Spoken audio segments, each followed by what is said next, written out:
美媒爆料称，美国国会2名颇具影响力的参议员近日致信白宫，警告美英澳3方安全联盟协议中帮助澳方获得核潜艇的内容将让美国难以负担，甚至有损美国自身安全。这也是美国国会方面第一次有议员明确反对 AUKUS。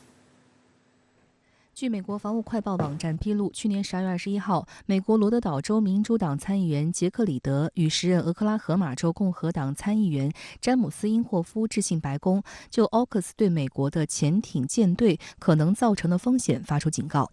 信中写道，在过去1年里，我们对美国潜艇工业基地的状况及其支持 AUKUS 计划中核潜艇的能力愈发感到担忧。我们认为，目前的情况需要对事实进行清醒的评估，以避免将美国的潜艇工业基础压向崩溃的边缘。这2位参议员认为，美国海军现在也急需核潜艇。如果美国向澳大利亚提供先进的弗吉尼亚级核潜艇，将导致美国海军更无法满足自己在战时或和平时期的需求。因此，呼吁拜登政府暂时不要向澳大利亚出售和转让。实际上，从2021年9月AUKUS协定宣布以来，无论是从美国还是澳大利亚还是英国的角度上，其实一直是饱受争议的。这个很大程度的一个原因就是关于美国的产能的问题。虽然是要帮美国要帮助澳大利亚来建造核潜艇，但是目前为止到底是在美国建还是在英国建，还没有一个具体的说法。但从美国的角度上讲，因为现在美国其实也在军备整体的在扩张，所以它国内的产能一直存在不足的一个情况，存在一个供不应求的这个问题。所以在这种背景下，美国一直是在推迟交付的这个过程，所以我们也能看到整个的AUKUS 的推进的进程极其的缓慢。据悉，这是美国国会方面第一次有议员明确反对 AUKUS。不过，里德和因霍夫写信的意图并不是在彻底否定美英澳3国的合作，而是认为要徐徐图之。他们说，这一目标需要几十年的时间才能实现，不能忽略目前的现实。实际上，美英澳组建 AUKUS 的目的并不单单是帮澳大利亚获得核潜艇。去年4月，3国领导人就在联合声明中称，将在 AUKUS 框架下研发高超音速武器。此外 ，AUKUS 还有意拉拢日本扩容，以围堵中俄。因为我们知道，美澳同盟是澳大利亚很看重的一个方面，同时也是美国在所谓的印太推进它的战略的一个很重要的抓手。所以，AUKUS 协定呢，对美国而言，它就是希望把澳大利亚打造成这么一个印太的国防枢纽，来实现它的恶化目标的。所以从这个象征意义上讲，美国大概率不太会取消这个计划。但是对于具体的协议的推进的细节，我们也知道，就是今年2023年的3月份，大概的核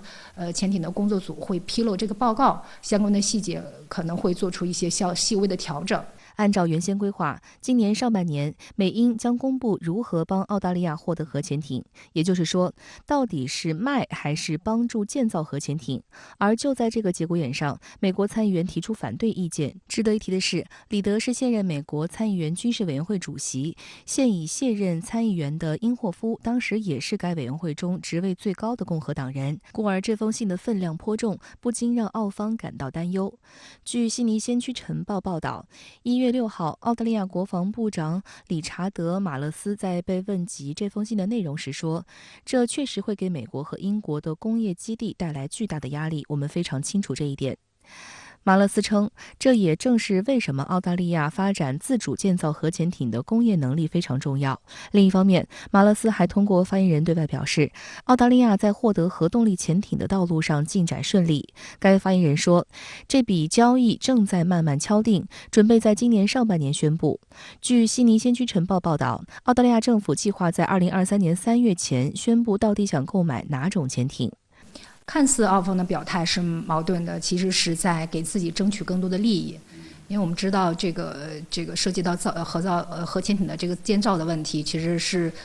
金额是巨大的。所以对于美国也好，澳大利亚也好，其实是一直在国防工业的建设上，一直是存在一定的分歧的。从美国的角度上讲，虽然它的产能不足，但是它不希望把大的这个奶酪扔给澳大利亚。而从澳大利亚的角度上来讲呢，它也是希望通过这个核潜艇的这个建造的问题，不只是获得技术，也能够从这个国防工业建设上能够带动更多的它，比如说南澳造船的一些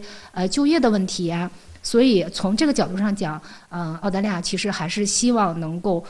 在这个核潜艇建造的这个问题上分一杯羹的。2021年，美英澳联盟宣布了有关核潜艇的相关协议。根据该协议，澳大利亚将成为继英国之后第2个获得美国核动力潜艇技术的盟友。澳大利亚的目标是自己在国内建造核潜艇，但据估计，在2040年以前，澳大利亚根本不具备相应能力。因此，澳大利亚前防长、现任自由党领袖彼得·达顿主张先直接购买美国制造的弗吉尼亚级潜艇作为过渡。而即使澳大利亚最终拿到了美国的核潜艇，就一定是好事吗？澳大利亚前总理特恩布尔就很担心，因为澳大利亚根本不具备维护和修理核动力系统的能力。就算拿到了核潜艇，澳大利亚人也无法独立操控，关键部位还需要依靠美国人和英国人，那意味着澳大利亚的主权可能受到损害。2021年9月，美英澳三边安全伙伴关系 AUKUS 横空出世，高调启动核潜艇合作。AUKUS 是继五眼联盟和美日英澳4边机制之后，美国与少数国家联手打造的新政治军事同盟，服务于美国所主导的印太战略。但此举也严重搅动了全球战略安全环境。在 AUKUS 宣布成立后，澳大利亚周边的东南亚国家普遍对此表示质疑和忧虑，认为这会引发该地区持续的军备竞赛和力量投放，并加剧大国竞争。更为严重的是，澳方作为不扩散核武器条约和南太平洋无核区条约的缔约国，执意引进具有战略军事价值的核潜艇技术，令周边国家有理由质疑澳方恪守核不扩散承诺的诚意。去年举行多次国际原子能机构理事会，以及8月举行的不扩散核武器条约第10次审议大会上，中方与美英澳三方展开了激烈博弈，坚定维护国际核不扩散体系，并挫败美英澳方面洗白核扩散图谋。